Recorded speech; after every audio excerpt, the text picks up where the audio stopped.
आज बंगाल का टैलेंट मजबूरी में हायर एजुकेशन और जॉब्स के लिए Delhi, Kota, South Indian migrate कर रहे हैं।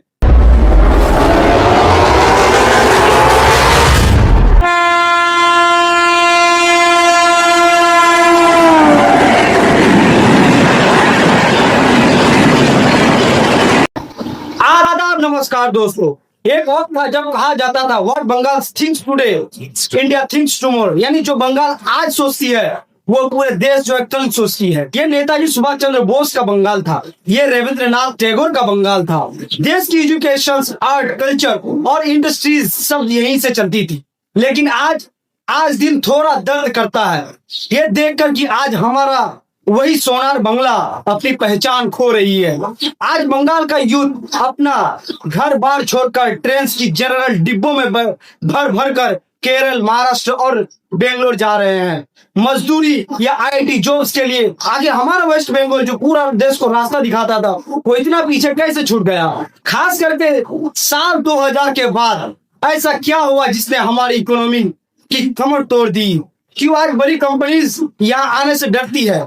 क्यों हमारा स्कूल, कॉलेज और हॉस्पिटल की स्टैंडर्ड इतनी गिर गया है? आइए फेक और डीप रिसर्च के साथ इसको समझते हैं। दोस्तों, आजादी के बाद बंगाल इंडिया का सबसे बड़ा इंडस्ट्रियलाइज स्टेट था।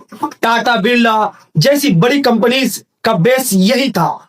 देश का लगभग 20% प्रोडक्शन यहीं से होता था। लेकिन 1960 और 70 के बाद पॉलिटिकल स्ट्राइक, नेक्सल मूवमेंट और बंद कल्चर ने सब तबाह करना शुरू कर दिया।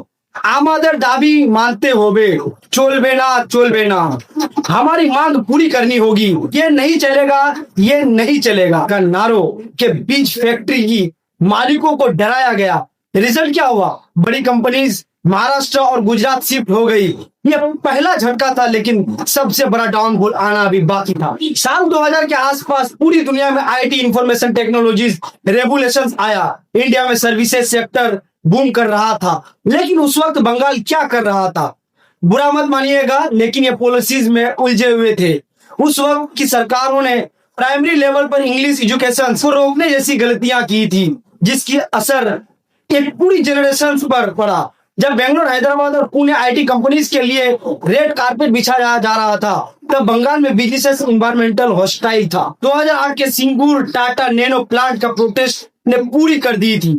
जब टाटा को फैक्ट्री रातों रात गुजरात शिफ्ट करनी पड़ी तो पूरी दुनिया के इन्वेस्टर्स को मैसेज गया, Bengal is close for businesses. तो चलिए आप ध्यान देते हैं एजुकेशन और हॉस्पिटल की असली सच्चाई पर। दोस्तों, इकोनॉमी सिर्फ फैक्ट्री से नहीं, ह्यूमन कैपिटल यानी लोगों से चलती है। और इसके दो पिलर्स हैं, एजुकेशन और हेल्थ केयर। और यही हमारी सबसे बड़ी हार हो रही है, एजुकेशन सिस्टम।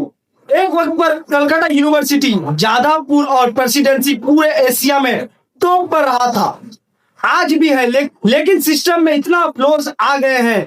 अपने न्यूज में टीचर्स रिक्रूटमेंट कंट्रोवर्सीज और स्ट्राइक्स के बारे में जरूर सुना होगा।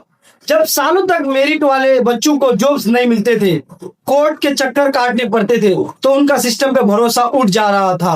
आज बंगाल का टैलेंट मजबूरी में हायर एजुकेशन और जॉब्स के लिए Delhi, Kota, South Indian migrate कर रहे हैं। इसे ब्रेन ड्रेन कहते हैं। हॉस्पिटल और हेल्थ केयर, बंगाल में बनने वाले एशिया का पहला मेडिकल कॉलेज हमारे पास है।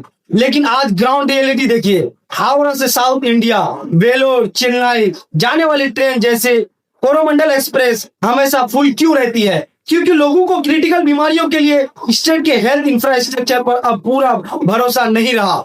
गवर्नमेंट हॉस्पिटल्स में भीड़ है और इंफ्रास्ट्रक्चर की कमी है, जिसकी वजह से आम इंसान को अपने घर बेचकर बाहर इलाज करने के लिए जाना पड़ता है। तो चलिए अब ध्यान देते हैं टेम्पोररी स्कीम्स और परमानेंट रोजगार पर। जब स्टेट में जॉब्स नहीं होती थी, प्राइवेट सेक्टर्स डूब रहा होता है, तो पॉलिटिक्स एक नया रास्ता निकालता है, फ्रीबीज और केस स्कीम्स। आज लोगों को थोड़े पैसों की डायरेक्ट स्कीम दी जा रही है। दोस्तों, मैं मानता हूँ कि रोजगार और जरूरतमंद लोगों के लिए ये स्कीम्स लाइफ लाइन होती है।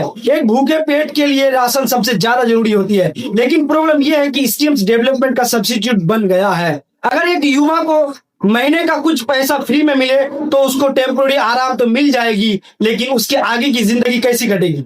क्या वो घर ले पाएंगे? क्या बच्चों को अच्छी एजुकेशन दे पाएंगे? नहीं। टेम्पररी स्कीम्स लोगों को आदत डाल देती है और हम permanent jobs, factories, quality education की डिमांड करना भूल जाते हैं। सरकार का काम है सिर्फ पैसा बांटना नहीं, बल्कि ऐसे माहौल बनाना जहां एक इंसान खुद मेहनत करके 10 और लोगों को रोजगार दे सके। दोस्तों, हमारा बंगाल वो जगह है जिसने इस देश को उसकी आत्मा दी है। हमारे लिटरेचर, हमारा दिमाग, हमारा कल्चर सबसे आगे है। लेकिन आज हमें खुद से सवाल पूछना होगा, क्या हम बस पुरानी हिस्ट्री और पास्ट ग्लोरीज पर जिंदा रहना चाहते हैं, या हमें एक नया बंगाल बनाना है? आज बंगाल को एक नए नारे की जरूरत है। आमादर काज चाहिए, यानी हमें रोजगार चाहिए। हमें डिमांड करनी होगी आईटी पास की, हमें डिमांड करनी होगी क्लीन और करप्शन फ्री एजुकेशन सिस्टम की, हमें डिमांड करनी होगी परमानेंट रोजगार की, ताकि हमारे भाई बहन अपने घर, अपने गांव छोड़कर किसी अनजान शहर के धक्के ना खाने पड़े। आपका क्या मानना है? क्या टेम्पोररी स्कीम्स हमें लाचार बना रही है, और हम कैसे अपने स्टेट को वापस आगे ला सकते हैं? नीचे कमेंट में अपनी आवाज जोर से उठाइए। अगर ये डीपली रिसर्च वीडियो आपको दिल से जुड़ा हो तो इसको हर एक लोगों तक शेयर करें, वीडियो को लाइक करें और चैनल को सब्सक्राइब करना ना भूलें। मिलते हैं अगले वीडियो में। जय हिंद।